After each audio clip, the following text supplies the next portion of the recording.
आई ज्या त्रासातनं जाते तेवढ्या त्रासातनं नाही, पण वडील म्हणून सुद्धा पुरुष त्या त्रासातनं, त्याचं प्रमाण थोडं कमी असेल पण ते जातच असतात. कारण की गोष्टी एका रात्रीत बदलतात. म्हणजे बाळ झाल्यानंतर तो दिवस आणि रात्र सगळंच बदलून टाकतो. वडिलांचं आयुष्य पण बदलतो, आईचं पण आयुष्य बदलतो. आईच्या सगळ्या गोष्टी दिसून येतात, पण वडिलांच्या बाबतीतच्या गोष्टी दिसूनच येत नाही. म्हणजे मुलं झाल्यानंतर खर्च वाढतात, फायनान्शियली खूप बर्डन वाढत जातं. म्हणजे एकच ऍस्पेक्ट आहे का, म्हणजे आई सांभाळतीये पण जर फायनान्शियल कॉन्ट्रीब्युशन तेवढं नाही झालं, आणि अगेन पुरुष हा फक्त फायनान्शियल कॉन्ट्रीब्युशन करण्यासाठी नाही आहे, त्याचा तुम्हाला म्हणजे हल्लीची मुलं खरंच बायकांना मुलं अपब्रिंगिंग करण्यात तितकंच इक्वली कॉन्ट्रीब्युट करतात. मुलीही वर्किंग असतात, म्हणजे मुलंही वर्किंग असतात.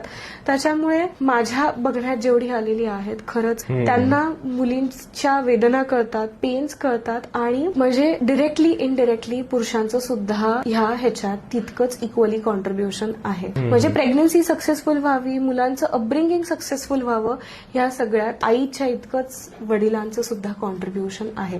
आधीही करतच होते, पण काय आहे, आता आधीच्या महिला इतक्या वर्किंग नव्हत्या, जास्ती हाऊसवाईफ होत्या, आणि आता म्हणजे मुलगी आणि मुलं ही दोघंही इक्वली, म्हणजे पुरुष आणि बाई खांद्याला खांदा लावून काम करते. जशी ते बाहेर काम करताय तसं घरातही ते खांद्याला खांदा लावून काम करतात.